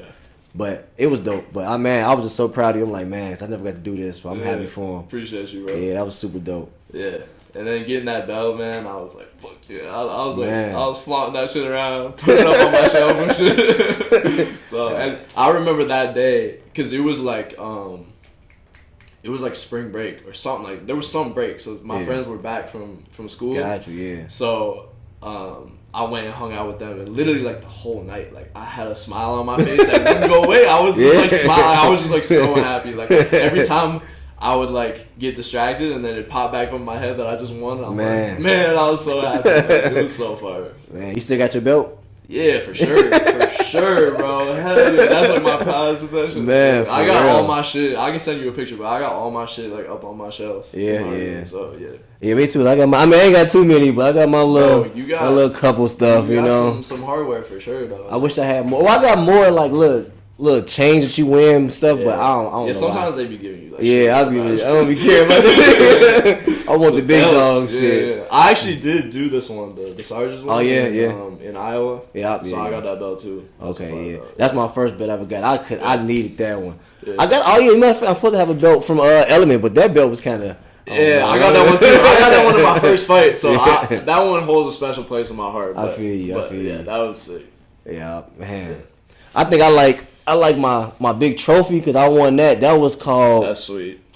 It was called like Little Giants tournament or something. It was like a big tournament in Texas though. Yeah. That was like my farewell because I was done with college. I was finna move to Arizona, and I ain't know I was gonna box no more or not. But I'm like, man, I gotta go out with a bang in Texas though. So I gotta get me. So I felt good getting that win, getting the wins out there with me and my coach T. You get to be around a lot of pros. Like I know for sure my first camp and all three of them though, I was able to have you was in camp with me pretty much. Man, talk to me. How did that work out? How do you like that? Because not only me, but you in there with Slink too, man, for camps. For sure, yeah, and even like other pros that y'all were bringing in too, like Leo. Yeah. I think I sparred the dude that you fought in your last fight too. Christopher. My fault, Michael. Yeah, Mike. Yeah. So I sparred a couple pros. But yeah, I was like in camp with y'all, and that shit was so sick. I remember being because like still then I don't think I had fought in Golden Gloves yet, or I don't think I had gotten to Golden Gloves yet, or it was like after the first year or something. But I remember I was like, damn, I got a couple of amateur fights. I'm in here with like pros and shit, and honestly, like that gave me so much confidence going into my fights. You know, because like working with you guys, like I was doing pro workouts, as an amateur. I'm like, these kids ain't doing this shit. No, you know for what real. I mean? And then also like sparring you guys, I'm like, the people I fight are not about to be on the level of the guys that I'm sparring with. You know what I mean? So that gave me a lot of confidence going into my fights and just like being able to be like relaxed and like confident in my preparation. I remember one of my favorite moments was after you won your fight, and then you were like, I want to shout out Christian and O'Connor for helping me out. I was like, that's so sick. I was like, there's a pro shouting me out right now. Man, nah, for real, man. I thought it was so dope. Because, man, y'all, I don't know if y'all know, but I've been around a lot of amateurs. I feel like y'all are kind of the best amateurs I've been around, honestly, bro. Like, anytime Shane was making me spar y'all or work with y'all, I was like, fuck, I know I'm not finna, like, get no air in here. Like, I'm not finna be able to play around. I gotta be on it. Like, Shane would be like, I could have been away from the gym for a while and come back. He'd be like, all right, get in the ring. Y'all got 20 minutes. I got 20 minutes of sparring with fucking Zack. Like, what the hell? This dude's, like, in shape coming at me. Like, fuck. Oh, yeah. I think the only person at Element, I can't think of his name right now, and I'm glad because I don't want to put him out there. But it's probably only one guy in there that I know, like, if he get in the ring with me, I'm finna piece his ass up. Shit. It just was so easy to catch him every time. I can't think of his name, but he was just like... Yeah, don't name drop him. No, I won't name drop. He would always try to like rush me, and it's like it's so easy to catch him. Yeah. I can't think of his name right now, anyways. But yeah, well, it was good working with both of y'all because like Slink. I mean, both of you guys are fast. Yeah. You hit hard as fuck. Yeah. I was like, this dude always hitting me hard as hell. I mean, even Slink does too. He more like sharp with his shit. Yeah. So it's like stinging punch. You just got like thud and power. Yeah. I didn't realize it though because I didn't think I had it until after sparring. Like oh, okay. Yeah. Because I'm not necessarily trying to hit hard, but I hit hard. Okay. Yeah, just naturally. Yeah. But then also you southpaw and he's orthodox, so it was like we were getting all of just best of everything. And so it was like anybody I fight ain't got shit on these guys. Nah, facts. So. Yeah, no, I love the sparring, man. Yeah, and that was just fun, like being in camp with y'all, cause like me and Christian, it was mainly me and Christian. Yeah. Cause we were like the two people fighting the most of the time, and then Asia too. But like she wasn't really sparring with y'all. Yeah, nah. But it was just cool, like, cause we would do our, like our amateur training, which is still, it ain't no joke. No, like, if you got Coach Shane, like we were just talking about, if you got Coach Shane training you, or even Coach Q, it's not finna be easy. Yeah, it's shit's easy with them. Not even like amateur training. No, it's not. Shit. Yeah, 24/7. But so we were doing that, for ourselves, but then also doing like your guys' workouts and sparring with you guys. So it was just like it was so much good work, and I think that's like why, like me and him got good so quick. Yeah, it's just 'cause, like we were thrown in the fucking doghouse, exactly. Like, just right away. But I'm like grateful for that shit. Like I feel like I found the best gym with like the best coaches. No, for real. So. Literally, man. Like I don't think y'all understand. Like I really loved that so much. That bond. And I was so overweight. So like Coach Shane was trying to get me to drop all that weight. I was like 205, man, 210. Didn't you fight at 168 then? My second two fights. My first fight was 75 because I just we had to just drop wherever we can be. But shit, from 210 to 175, he was in there, man. I hate still to this day. I got a love-hate relationship with the fucking ski machine. I got a love-hate machine, man. That fucking ski machine. But I'm not gonna lie, you get in so good of a shape with that thing, though. Facts. But the workouts Coach Shane to make you do with that thing, fucking love-hate machine. I remember just like him and Q like explaining shit before we would do it. They were like, "You gonna sprint full out here and then do this and then do that." I would stand there just like. damn, Man. I'm like, this about to suck. Literally. And then I remember growing up, because I used to want to go, I was going to school for kinesiology at first. So Sure. I remember, like, I wanted to be a sports trainer and all that. Yeah. So I understood, like, you're supposed to do everything at least 3 times.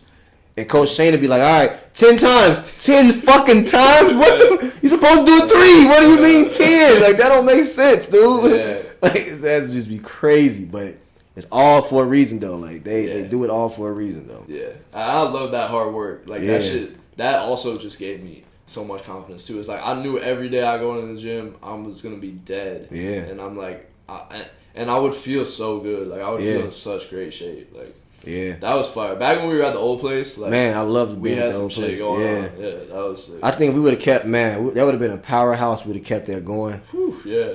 And even with the pro fights, I feel like that was growing. Yeah, that was Q's getting promotion big. and Man, everything. that was just growing perfect. I really loved how that was setting up for real. That also gave me a lot of hope for the future too. Just like Yeah. being on the same team as pros. Yeah, yeah. Under a promotion. I'm Exactly. Like, that's gonna be me one day. Yeah, That's you how know, I you're gonna have a feel. good matchmaker. You know, because Yeah. the pro game is such. It could be such a nasty game. Yeah. So to know that you got people that you can trust, Yeah, facts. you know what I mean? That was important. Which I feel that for sure with Shane and still even with Q. Like I don't Yeah. see him as much anymore, but I know that he's got the best intentions for me. Exactly. Yeah. Which is nice to know that, and it's like, and I know that because of like all the shit they've done for me. Yeah. Like I was not good when I started, but they put a bunch of time and effort into me to make me a good fighter. Yeah. So it's like I know I can trust those guys. Give me some of your favorite moments, man. Camps. Well, favorite moments or favorite like training moments? Both. Both, yeah. Okay. So, let me think. I mean, I definitely got some favorite fight moments, like my first fight. Yeah. I'll explain that a little bit. So, Yeah. I remember getting ready for that. I like shaved my head and everything. I was on some crazy shit. Like I was like, I'm locking in for this. I remember I invited like my whole family, like 15 of my friends. It was at Element, so the whole team was there. All these people that trained in the gym that knew me and shit. And I was like, I remember walking out, my legs were like shaking. I could feel my fucking heart beating through my neck. Man. Bro, I was so fucking nervous. Like I knew I was ready and I was in shape. And I was putting hands on people getting ready for that fight. Yeah. But just like doing it in front of people, like it's just different. Especially Man. at Element too, because like it's not like fighting in a gym with lights on. No, like a gymnasium, yeah. like it was like it's like being a pro. Literally. Like they got the lights on, they got the fucking music pulsating and Man, shit, it's and it's dark like dark. everywhere. Yeah, Yeah. that shit was wild. And they got the spotlight on you. I was like, bro, I was so nervous. Man. And then I get into the ring. And this kid, it's his first fight too, so I knew he was nervous, but he's in the ring, like, walking back and forth, like, staring down. And so I'm like, bro, I was like, yo, chill out. I was like, chill out. But, man, like, I locked in for that shit, and he came out super hot in the first round. Yeah. Catching me a little bit, but, my hands have always been high. Like, that's one thing that Shane and Q taught me from, like, day one was, like, keep your hands, like, at your eyebrows. Yeah. So I always had that. So, I wasn't really catching like big shots. He was kind of mainly throwing on my guard. And then bro got gassed out in like 30 seconds. So I was like, all right, it's my turn. So then I put it on him, and I got a stoppage in the third round. And I remember that for your feeling, first bro. fight? Yeah. And I was like, oh, dude, I was like, I felt a fuck ton of relief for that too. Because I was telling all my friends, I was like, yeah, I'm going to beat his ass. Blah, blah, blah, And then I get in there, I'm like, damn, this is low-key. This is nerve-wracking. But yeah, that shit was fire. That was a great experience. Yeah. Obviously, Golden Gloves. That shit was sick. Probably my favorite moment so far was that. For sure. Hell yeah. I think my fight that I just had at Nationals was Yeah. lit too. And also my first national fight ever, the first one that I had in Michigan at King of the Jungle.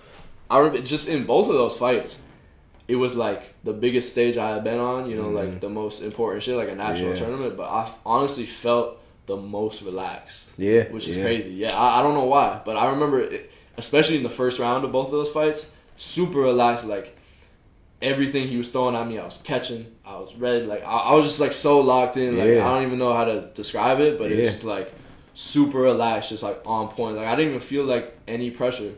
So those were cool moments because it's like being able to feel like that in a fight where like tensions are high, like emotions are high and shit. Like it was cool to feel that way. because I just like knew I was prepared and shit.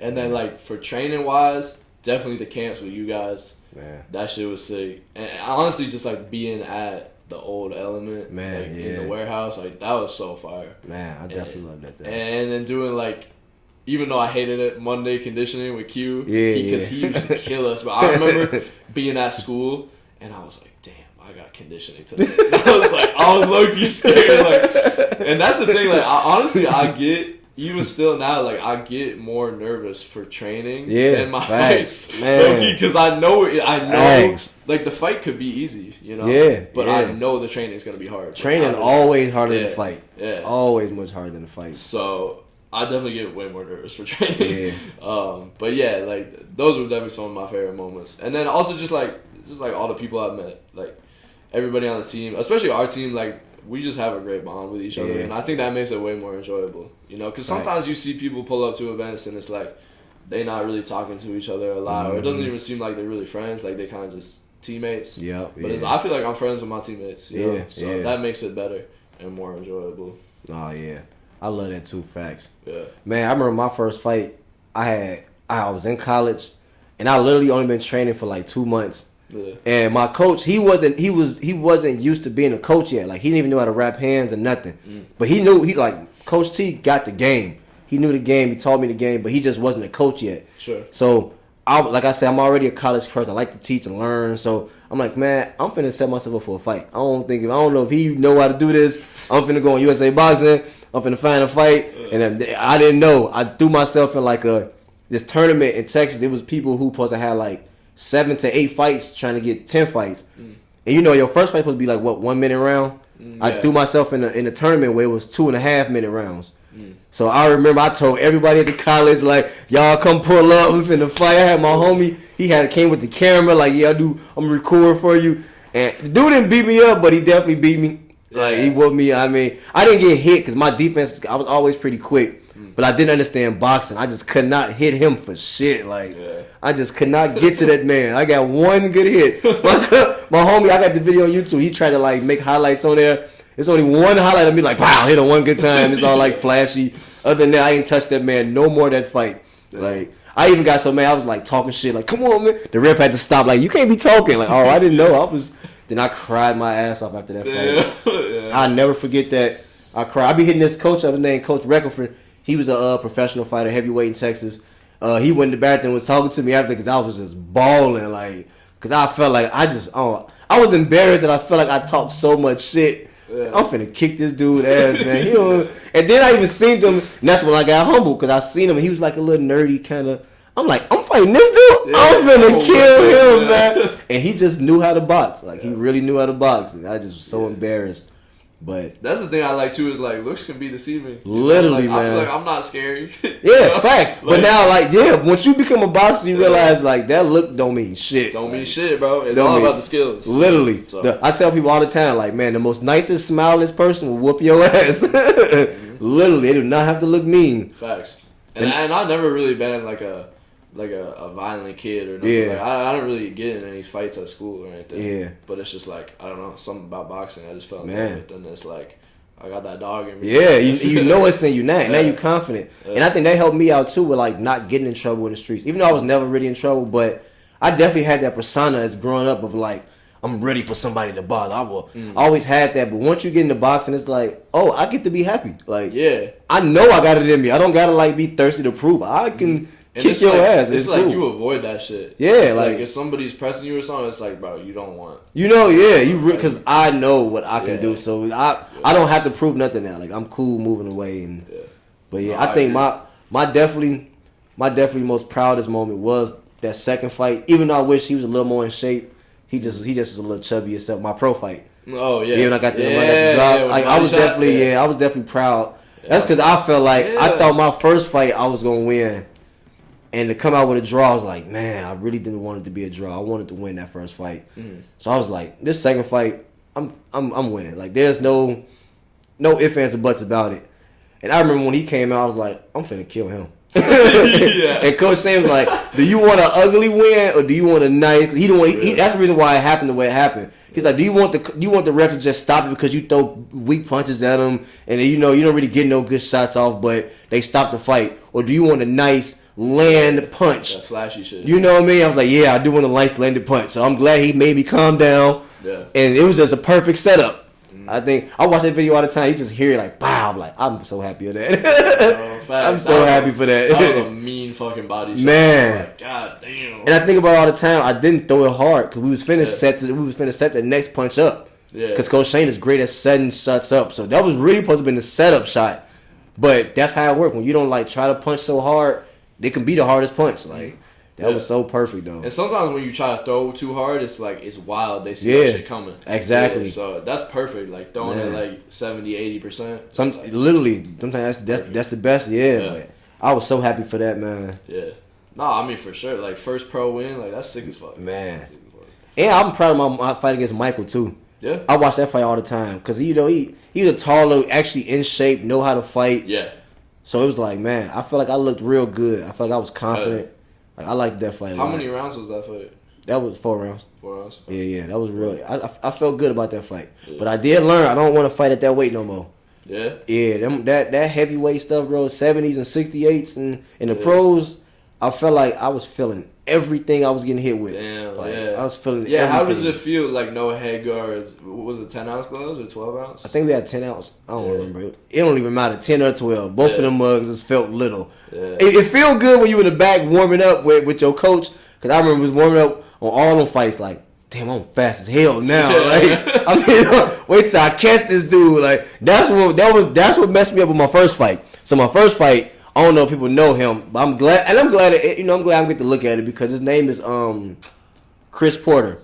So Chris Porter already had a couple fights already. Yeah. He already had fights. Yeah.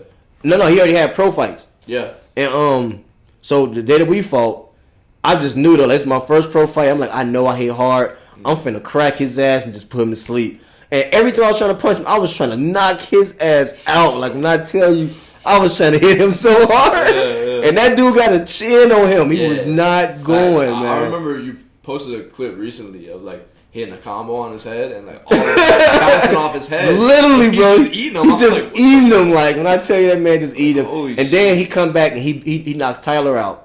Yeah. You know, the next time he knocks him out. Uh-huh. So now I look him up and you learn he just followed the zone not too long ago. He followed Nathan Lugo.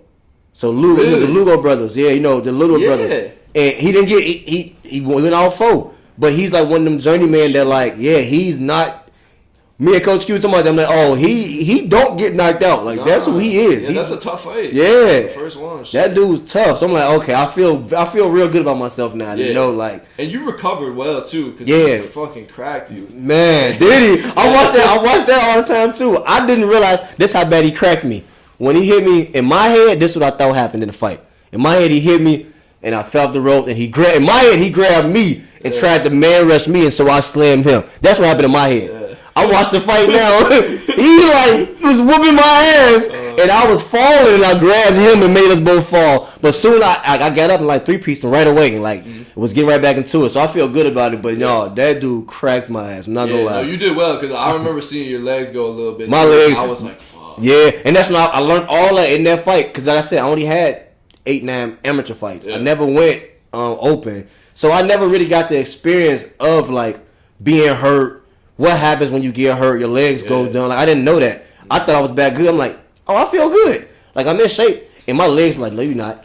Like I watched the fight. I'm like, damn. I remember feeling that. My legs was telling me like, no, you're not. But I'm like, bro, but I feel good. Like I feel my brain ain't shaking. I can breathe. My legs just don't want to like stop moving. Them. Yeah, you just can't control your legs at all. But I didn't know that. I had to learn that in that fight though. Yeah.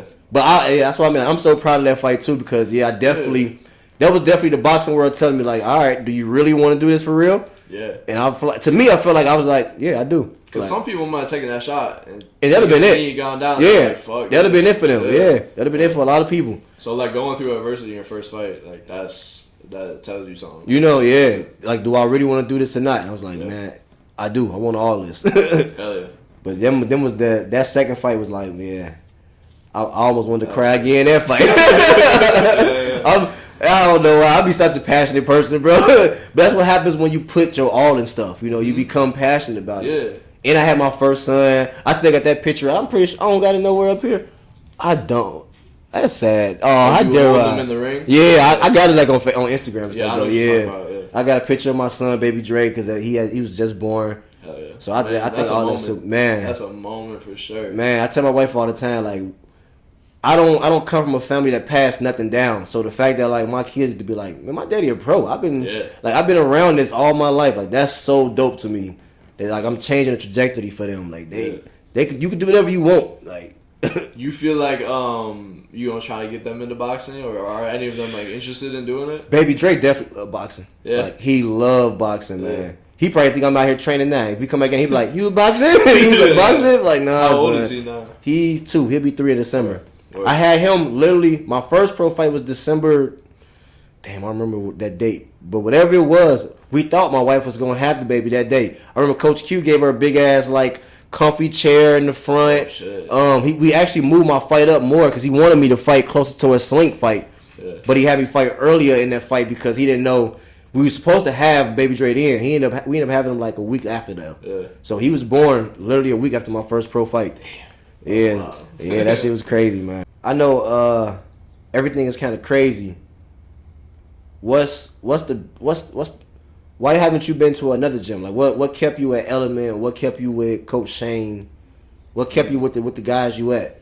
Yeah, I just got lucky as fuck, to be honest. Like Element was the closest gym to my house, so I started going there. The first person I met was Q, I think. I think I might have met Dalton when I first like toured it. Yeah. Because I went there just to look, like before I worked out. I think I might have met Dalton, but I didn't meet Shane until probably like a weekend or something. But he was like coaching there and stuff, like doing his classes.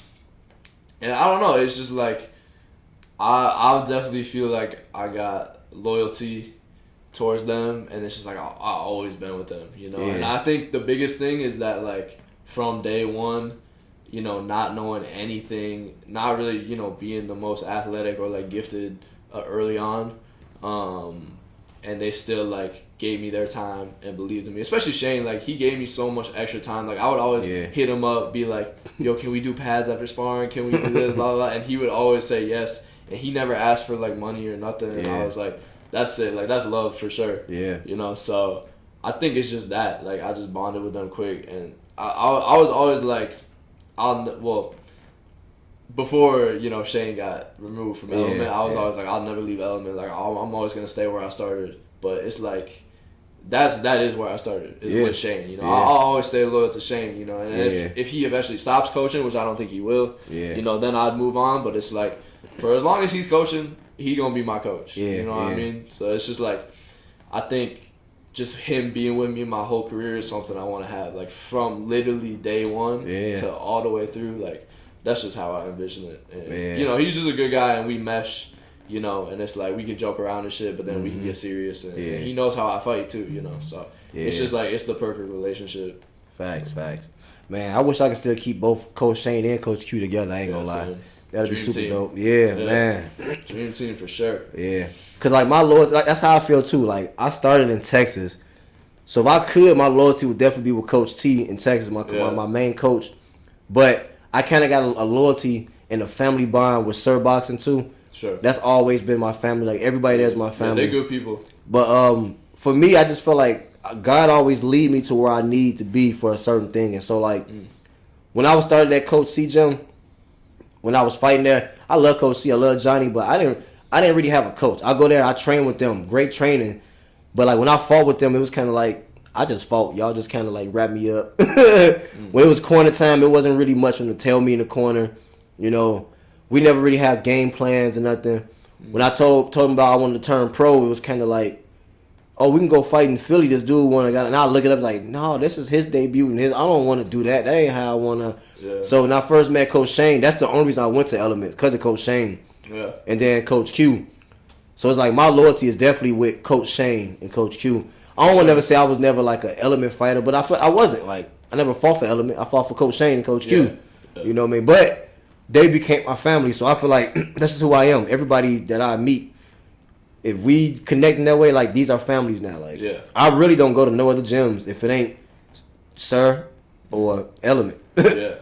Shit. Or if I can get with Coach, Shane, Coach Shane. Like other than that, that's it. And like I feel the same way, and like other coaches be giving me advice and stuff, and it's like I know they know what they're talking about. Yeah. But it's like I really only trust my coach. Yeah, facts. Just because it's like he knows me, he knows exactly. what I'm good at, what I'm not good at, exactly. like what I do in the ring, like what my instincts are, like the punches I throw, the shit that I do, So yeah, and that's important because there's no coach that could be wrong. I was telling one of my clients because he was asking me about like the Philly Shield, and I'm like, well, I don't really teach you Philly Shield, but that ain't who you are.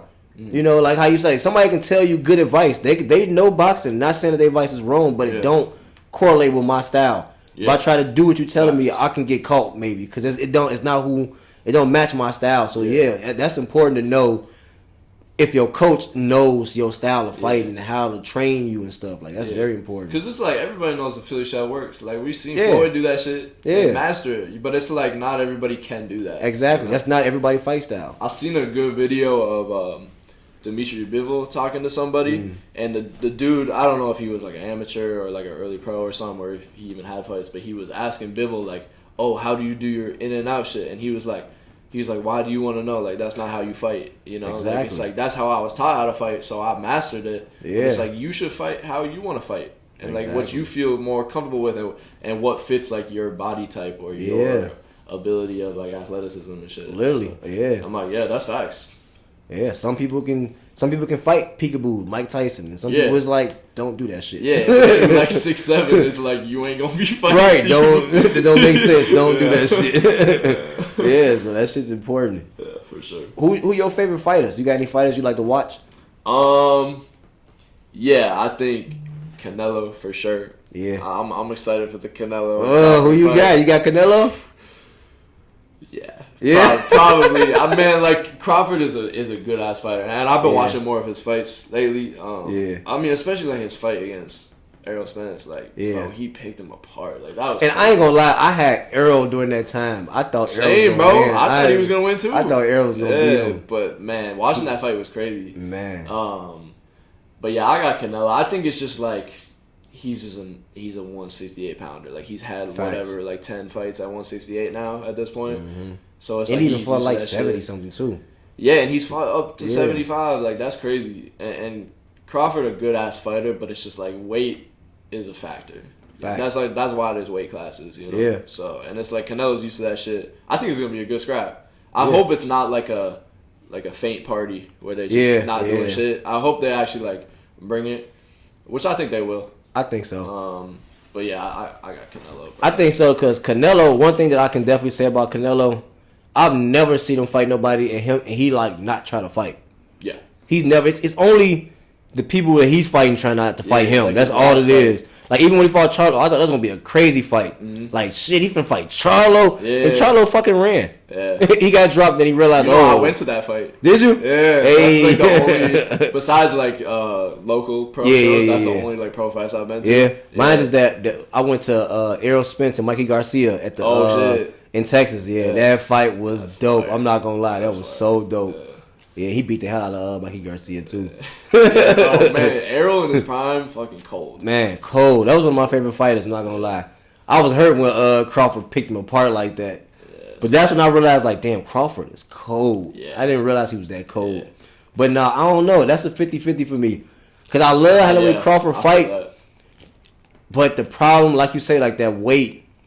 And the thing is that's scary is that Crawford ain't no punk. So he's not going to run. Yeah. And I think that Crawford is quicker than him because Canelo's getting older. Mm. Crawford, I wouldn't say he's sharper. I think they both got their own type of sharpnesses. But I feel like Canelo is amazing with traps. Mm-hmm. He's amazing with traps. And he's amazing with what he's amazing with doing is adjusting, but not adjusting that you see it. Like you don't realize he adjusted something. Yeah. You could be hitting him with something, and the next round he'll been like doing this. So you still think you hitting him with something, but you don't realize he's setting this up. You didn't even know that. He just set you up. He'll like lull you into shit. Yeah, that adjustment was so little. You just didn't see the adjustment. Yeah. Like Canelo is so smart because he been in there with He fucking fought Mayweather when he was like 23. Dude, that's crazy. I've been watching that fight so much because that fight is wild. Like, yeah. Mayweather barely got hit in that fight. Yeah, 12 rounds, bro, against Canelo. Man. I've been watching that fight. I'm like, it's actually, like, I think the most perfect performance somebody's had. Literally, because he It's has to actually have crazy. though. Because Canelo, even during that time though, Canelo was still Canelo. Yeah, he's still good as fuck. You know, he was still Canelo. So Yeah. Mayweather was just on his P's and Q's. Bro, that shit, I like every time I watch that fight, I'm like, this shit is insane. Like, he was playing with him in there. Yeah. Playing with Canelo. Like, Yeah. it's crazy. Yeah. I can't believe that shit. But that's why it's hard for me to not pick Canelo, because it's like, you've been against, and that's the thing that, like, I think nobody really want to say it, but I think this is what it is that black fighters got this certain type of rhythm that is hard to catch. But Canelo fought against the best rhythmist fighter ever. Yeah. You fought Mayweather in your prime. You're gonna find that rhythm. Like, it's over with. You know rhythm now. Yeah, and he fought like Arislandi Lara. Yep, like Lara. yeah, Yep, Lara. And that was a close fight too, but like he did well in that fight, and that dude got some rhythm, and he fucking slick as hell. Yeah. He's southpaw too. Yeah, So and he it's caught like- the rhythm. You know what I Yeah. mean? So it's like Canelo finds rhythms now. It's over with. There is no rhythm he can't catch, man. You think Crawford will fight in southpaw for most of the fight? I don't think he's gonna fight it in most of the fight. I think I believe he gonna switch a lot. Yeah. I believe he gonna switch a lot because he gonna realize that, like, this guy gonna catch you, but he's not none of these other little dudes that was catching you back then. See, when you got caught by what's his name, Balboa? Not Balboa. What's his name though? Gamboa. When he got caught by Gamboa, that was little. So that dog came out you then. You kept fighting him. You're not gonna do that same thing with Canelo. Canelo gonna catch you, and you gonna switch up. You gonna switch from southpaw to orthodox, and he gonna switch again. You gonna switch. I feel like he gonna have to switch a lot. You know what I mean? He gonna have to get Canelo to not plant his feet. Yeah. But that's the thing with Crawford's style though, is like he's slick, but he's also like an inside counter fighter. Yeah. Like he'll stay in that mid range and count that, and that's where he's at his best. yeah. But it's like Canelo is at his best at trapping there too. Exactly, bro. He You put can't people be to taking sleep there. shots. Like even against Arrow, like he took some shots. Yeah, yeah. You know, but it's Yeah. like you can't be taking shots against Canelo. You cannot. That's what I mean. Like that whole dog come out you when you get caught by Canelo is the wrong thing to do. You can't do that with Fucking Canelo. Legs might come out of you. For real, like man. We'll see, man. Yeah, I'm excited for that fight though. It's coming up too. pretty soon too. So. Yeah, we going to that fight too. Me and my wife. We ain't got no tickets to the fight, but we got tickets to Vegas. So we gonna go to Vegas, and we gonna just be in the aura. We gonna just go out there. Yeah. The co-main too is pretty good. It's you know who Callum Walsh is? Yeah. The Irish fighter. Yeah, Slink was supposed to fight him at one point. Really? Yeah. Oh, yeah. Back shit. before he fought Nico, I remember Shane and Q were telling me that they were trying to get him with Callum, but it fell through for some reason. But he's fighting one of the Vargas brothers, the oldest one, I think. Oh, really? Yeah, you know, With Fernando Vargas, he's Emiliano, cold as fuck. yeah. It's the older one.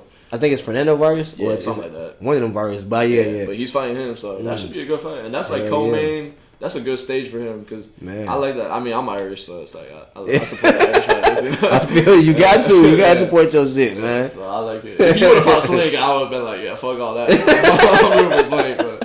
But... Oh, and that's another one of my favorite moments of my boxing career was watching Slink fight Nico. And beat him, bro. That was so dope. And we went out there for that fight too. We drove out there. Really? Yeah, we drove out there for that sick fight. as fuck. We had a TV set up in the gym, and all of us were like crowded around it. And I remember watching the scorecard, and I was pretty certain that he won. Yeah, but it's like you never know. Like it's it's on top rank. Literally, you know. But then I think he would have. I feel like he could have low key won the second fight. He just shouldn't have got dropped. When he got dropped, I think they was like, oh, there we go. We giving Nico this fight. Yeah, and he just should have put it on him in the 6th round. I think when he fucked his shoulder up, I think Slick didn't realize or something. I don't know what it was. Or it's just like he thought he was up and he didn't want to risk it. I don't know, but you should have tried to knock his ass out. That's then, what I'm saying, man. Especially his left shoulder, and it's like Slink, your overhand is your best fucking punch. Right, you fucking hit him with that shit, man. Because in the 5th round, because I think it was a 6th round fight. In the 5th round, he was going crazy. Like he had that moment where you had him on the ropes and he's yelling at him and shit. And I was like, bro, it's raps, like it's over. And then 6th round, his shoulders out. We're all like, get him. We're all yelling at the TV, and he's just like not really doing much. Yeah, I don't know. Yeah, man. That's a big stage though. And it is. Maybe he had like mental block or something. Like shit. It'd be like, hey, for real. Yeah. But I'm proud of him too though, cause he been fighting on TV for a while now. He fought Nico twice, and he fought on the Zone. Yeah. That dude on the Zone. Yeah, on the MVP shit. Yeah. I was talking to him the other day. I saw him at the gym, and he was like, he said that they treated him nice too, like the MVP people. Yeah, that's like, good. They took care of him and stuff. So. Top Rank treating him like trash. Yeah, that's what I heard. Yeah, so I'm happy for him though. Yeah. Okay, I got a question though. Yeah. You got Jake Paul or Gervonta Davis, bro? I mean, I got Jake Paul, bro. Like, I love Gervonta Davis, but Jake Paul's too big, bro. I'm saying, I'm like, it's like a 70-pound weight difference. Like, it's too big. It's too much. Honestly, I low-key don't even, unless they got some real fights on that card, I kind of just gonna watch the highlights. I won't even pay for that fight, honestly. Yeah, I think it's on Netflix again. Like how it is. Oh, well, I might watch it then. Yeah, if it's on Netflix, I'll watch it. But I don't know. To me, all I hear is money. Yeah. Like, I'm more disgusted. I would have rather seen him fight Roach twice. Like, the second one. Like, why did that not happen? Because he's ducking You're a world champion. You've been destroying everybody, and then you finally get a draw, and now you're fighting Jake Paul. It's like, what the fuck? You supposed to go in and you supposed to refight that dude, man. No, that's big money. Agree. But I just feel like he's just going for the money now. Fuck it. He had a mental breakdown. He done got locked up for some stuff. Yeah. He finna come out and just fight Jake Paul, get this money. But the thing is, it's like he's not like Mayweather level yet. No, you know, like he fought drained out Ryan. Yeah, who he knocked out. Dude, he manipulated the whole game. Yeah, you know, every game, cause I be like, he's one of them kids that would do anything to win. You know what I mean? Which will like deteriorate your character. Not like do anything to win, like train hard, but do anything to win, like make you lose super weight, and people in the world don't know that that's hard, but make you do this and do you'll do anything to look good, but because it's like you see the pictures of Ryan when he fought Tank, and then when he fought Devin, man, at like 140, and it's like it's night and day. He looked like a fucking skeleton. Literally, it's like, bro, literally, his whole thing is snap and explosiveness, and it's like that takes it out of you. Literally, I would like to see him and Roach again. Honestly, Same. Yeah, I rewatched that fight too, and I'm like, Roach in the last rounds, bro, he was awesome. He was on smoke. It was crazy. Yeah. You know, crazy thing, to be honest, I think that Tank could beat him, though. I believe that, like, the younger Tank, when he used to actually box, he was so good. But what happened is he got used to intimidating people so much that when they get in the ring, they over fight too hard, and he just catch them. And you can knock anybody out if they run into your punch. Mm-hmm. Like, you ran into a train. So you knocking them out. You don't. So I just feel like you got so good at doing that you finally fought somebody that's not scared of you, that you couldn't intimidate, and you tried to do it a couple times in the fight and realized, I gotta actually like box him. I can't just let him run into a punch, and you kind of just wasn't prepared. Yeah. You know what I mean? But I think if you get prepared and be ready to really let your hands go, I think you can beat him. I just think, I don't know. You scared now? You scared of that again? The whole thing with the grease in his eye too, that shit was weird. I feel like that should have been counted as a knockdown. That's what's been knocked down. Yeah, you can't just take a knee. Yeah, it's like you supposed to have been knocked down. Yeah, like he didn't get hit with a punch, but it's like say he did and then took a knee. It's like it's basically the same shit. Like you can't just take a break. In my head, he got hit because if I ain't mistaken, if you watch, he did get hit with a jab. He jabbed. I feel like the jab hit him in the eye. Yeah, because it kind of didn't really hit him. It scraped him. Yeah, so I think the jab is what got in your eye, not grease in your eye. No, you got kind of nipped in the eye, and then you that's what I mean. That showed his character. What happened to me in my head was you got hit in the eye, it hurt it, took a knee and thought, I don't want them to. No, it was grease in my eye. You just manipulated that. Like round 8 or something. Yeah, he just manipulated that, and they let you do it. You know what I mean? But I think he's scared of that. I think also just because of like who he is, they kind of let that shit fly. That's what I'm saying. Yeah, you spoiled it. It's like if it was like you or Slink doing some shit like that, you get a knockdown. They'd start counting. Yeah, they count right away. The ref was like, I think he was just kind of confused at first, but then it's like, okay, we'll kind of just let Tank do what he wants. But it's like you can't do that shit. Like that kind of ruins the integrity. Man, all the way. From the sport, the refs, the officials, all that, man. Yeah. I low-key got Jake Paul too. I can't lie. Man. And the thing is, like, Jake, like, definitely if he fights another cruiserweight, like, he get knocked out. Yeah. But it's like, he knows what he's doing for the most part. Like, he got skill. Fighting little dudes. And, facts. And that, too. Like, he's not, like, just at home not doing nothing. Yeah, it's not like some average Joe fighting. Yeah, he's really training for real, though. Like, I would definitely give him his props that he really taking boxing serious. For sure. You know what I mean? And how dare us, we both sit here and say that we've started, and within 2-3 years we've got hella fucking good. Yeah. And then to say that Jake Paul can't, Jake Paul Yeah. been fighting for about 5 years now. Yeah, and he has like. Top teams, you know. Yeah, he got so much money. He got Yeah, you know what I mean? last training center. He Yeah, got so- best coaches. He got nutrition. He got all this shit. So how could he not get better? Yeah. But we sitting here getting better. You know what No, I mean? I'll definitely give So, Jake his props. I think that he can fight now. He can Yeah. fight at a good enough pace that somebody that little, I just don't think he's gonna. Yeah. But honestly, it would be entertaining to see Tank maybe punch him a couple times with straight punches and just see. Yeah. Well, but I just don't think what you gonna do to him, man. I don't know. From what I've seen and heard, it's an exhibition, and I think it's no head guard, 10 ounce, I think. And he said it was 3-minute rounds, but it's like I could see it. Just they kind of pitter pattering around, Yeah, go to the make some decision, money. and it's exhibition, so there's no winner. You know, Yeah, like, they I gonna can make see some that money. happening, which honestly sucks. But I hope they bring it. It's just like it's such a wacky fight. It's very I open Instagram, I seen that shit. I'm like, what the fuck? Like, Yeah, I seen Mayweather making fun of Roach saying.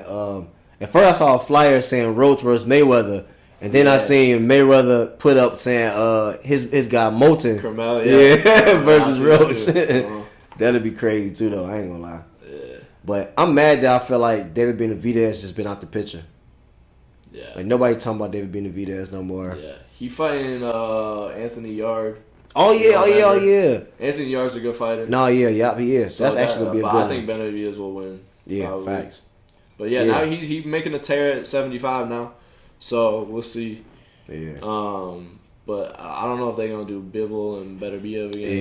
Tell me a little bit about your next couple years, your goals. I know you don't think too far, but what's your goals for you? Yeah, so like I was saying, got to fight next month against, and I don't know if I mentioned this, but the kid that I lost to my second year at Golden Gloves, this is the kid that I'm fighing again. Yeah, Chris the guy. Yeah, Christian. Yeah. Yeah, so I'm trying to get my get back. Little cracked out Christian. I'm gonna be on point this time. So I'm excited. I've been looking forward to this one for a minute. So I'm excited for that. And then yeah, like I said, like just trying to get as much experience as I can. Yeah. Like I really want to. I feel like I've been doing a lot, and I'm proud of what I've done so far. But I don't know. Just the way I am is like I can't like take a break. Like I'm just like Yeah. I need to be doing more. It's like Yeah. I feel like if I'm doing some shit or I'm just like relaxing or taking a vacation or whatever, I'm like I need to be training. Like I could be doing so much more. Especially because like I started later than most people. Mhm. Like 16 is still not that old. But Yeah. I started, some people started when they were like 2-3 A lot of years people, old. yeah, you I'm know? saying people be starting as kids. Yeah, so it's like, and competing right when they turn 8 and doing all Yeah. these like national tournaments when they're little kids, Mm-hmm. Which, who knows if that's the greatest experience or whatever, but they just been in it for so Yeah, long, yeah. So I feel like I need to really like get my shit Lock going. in, So yeah. I'm trying to get as much experience as I can next couple years. And then whenever it feels right, just turn pro and then take Yeah. it from there, yeah. You got any goals with pro? Like, is there anything you want to do with the pros? Yeah, I mean, shit, be a world champ. Like, Yeah. I think that, and it sounds like unrealistic now, but I just, like, know the way that I am and, like, the shit. Because, like, when I first started, I was like, yeah, I'm going to be the best in Minnesota. Like, that's always what I thought. And it's like, now I am, So it's like I proved that shit to myself. So, I'm gonna just keep grinding. Like I said before, like I'm a very, like, just the next step. Yeah. Like one of my mom, she always is like, take stuff a day at a time. Yeah. So I really have like adopted that kind of mindset, because sometimes when you look at shit like in the long run, it's like it's too much, and it can Overwhelming kind of sometimes. it's overwhelming, Yeah. and it'll kind of like slow you down. But I'm like, okay, tomorrow I'm gonna get up, I'm gonna study, I'm gonna go to class, I'm gonna train hard, and that's all I gotta worry about. It's Yeah. like because I'm gonna sleep the next night, I'm gonna get more energy, Yeah. and I'm gonna Yeah. be ready for the next day. It's like I don't need to worry about all that shit now. Yeah. So it's like right now I'm just locked in on my next fight. So yeah. Yeah. What about life goals? What you got? What's your future goals for that? I mean, getting my degree is a big life step, so Yeah. that's next for me. And then hopefully finding a good job. I think my one of my dream jobs would just be to like work with a pro sports team, like Yeah. the Vikings or the That'd be Twins dope. or Timberwolves Yeah. or some shit. Like, that'd be cool. I still don't really know what I want to do it's tough because it's like I'm in class with all these people. They're like, yeah, I got this internship. I'm doing this. Blah blah blah. I'm gonna be a PT. All this stuff. I'm like, I just want to box. Like, that's all I think about really. Yeah. I definitely have to get a job to support myself. Yeah, but and I'm interested in exercise science for sure. But it's like all I really think about is boxing. So it's like that's what I'm trying to do. Don't let that discourage you. I got my college degree. I got it in 2019. I still don't know what the fuck I want to be. So it's like but it's good to get it because I look at it like this for me. Like I'm definitely gonna be an entrepreneur and that's what I'm doing. But at least I always get to look back like, man, while I'm building my entrepreneurship stuff and while I'm building my boxing, because I definitely want to be a world champ. Before I retire, I want to give me a WBC belt. I don't know what it is about that green belt. I want a WBC world belt. But while building that, I know I don't have to work at FedEx, which ain't nothing bad. I've worked there. I've been at my point where I had to work there. But I got a college degree behind my back. Like, now you get you a nice paying job. The fact you got a diploma behind your back, they going to pay you more. Yeah. Literally. Like, no matter where you at. You can just start at, like, Enterprise. Having a college degree, you just work at Enterprise, a car rental place, and you're going to be getting paid $56,000 a year just because you got a college degree. But as we wrap up, man, what's your social media? Where can people find you at? Yeah, so, shit, I don't even know what my handle is. Go ahead, look I'm on Instagram, Zack O'Connor 22. So you can follow me there. I'll just be posting like my fight shit. I've been trying to made some TikToks this summer. Yeah. I'm trying to get on that more to expand my brand a little bit. You definitely got to, man. Yeah, my TikTok is Zack_O'Connor_. So yeah, Man. follow me up. Appreciate it. Yeah, you got to make sure you do that because, to be honest, I ain't gonna say that's the only way, but like back then, let's just talk about boxing for a while right now, right? Back then, in order to even get a world title shot or anything, you had to like fight your way up. Yeah, guys fought fucking 10 times a year. Nowadays, if you can get you a nice crowd, go to nationals, have everybody add you on social media, you start fighting in the pros, and now you're known, you gonna get that title fight. I mean, look at Slink. Yeah.